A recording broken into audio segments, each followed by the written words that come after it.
Hi മക്കളെ, നാളെ രാവിലെ നമ്മൾ കാലിക്കറ്റ് ട്രേഡ് സെന്ററിൽ വെച്ച് എജു കഫേ ആരംഭിക്കുകയാണ്. എജു കഫേ എന്താണെന്ന് ചോദിച്ചു കഴിഞ്ഞാൽ ഞാൻ രാവിലെ എത്തുന്നുണ്ട് നിങ്ങളെ കാണാനായിട്ട്. അതിൽ ആക്ച്വലി ഞാൻ പറയാൻ ഉദ്ദേശിക്കുന്നതെന്ന് പറഞ്ഞു കഴിഞ്ഞാൽ, എന്താണ് നിങ്ങൾ ആഫ്റ്റർ ക്ലാസ് 10ഓ 12ഓ കഴിഞ്ഞ് സെലക്ട് ചെയ്യേണ്ടത്. അപ്പം 8, 9, 10 നിങ്ങൾ എൻട്രൻസിന് പഠിച്ചു തുടങ്ങണോ, UPSC സ്റ്റാർട്ട് ചെയ്ത് തുടങ്ങണോ, എങ്ങനെ അതിന് പഠിക്കണം, ആർക്കൊക്കെ ഏതൊക്കെ കോഴ്സിൽ പോകാം, അങ്ങനെ തുടങ്ങി ഒരു കംപ്ലീറ്റ് സെറ്റ് ഓഫ് കാര്യങ്ങൾ നമ്മൾ എന്ത് ചെയ്യും, നിങ്ങളുമായിട്ട് സംസാരിക്കും. ഒരു തരം ഇൻസ്പയറിങ്, മോട്ടിവേഷണൽ, ദെൻ എങ്ങനെ നിങ്ങളുടെ പാഷൻ തിരഞ്ഞെടുക്കാം, അതിനുള്ള കാര്യങ്ങൾ എങ്ങനെ നിങ്ങൾ പ്രിപ്പയർ ചെയ്യണം അതിന് വേണ്ടി തുടങ്ങി വളരെ ഡീറ്റെയിൽഡ് ആയിട്ടുള്ള ഡിസ്കഷനാണ് നമ്മൾ ഉദ്ദേശിക്കുന്നത്. ഞാനുണ്ടാകും കാലിക്കറ്റ് ട്രേഡ് സെന്ററിൽ, നിങ്ങളും എത്തുക, നമുക്ക് ഉഷാറാക്കണം. രാവിലെ നിങ്ങളെ കാണാൻ വേണ്ടി ഞാൻ കാത്തിരിക്കുകയാണ്.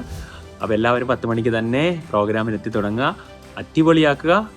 2 ദിവസം കൊണ്ട് 8, 9 കംപ്ലീറ്റ് ഡേ നമ്മൾ നാളെ ഞാൻ ഇപ്പോൾ സെഷൻ തുടങ്ങിക്കഴിഞ്ഞാൽ അതുപോലെ ഓരോരുത്തരായിട്ട് നിങ്ങളുടെ മുമ്പിലേക്ക് എത്തും. അപ്പം രാവിലെ എല്ലാവരും എത്താൻ മറക്കരുത്. അപ്പം നമുക്ക് കാണാം.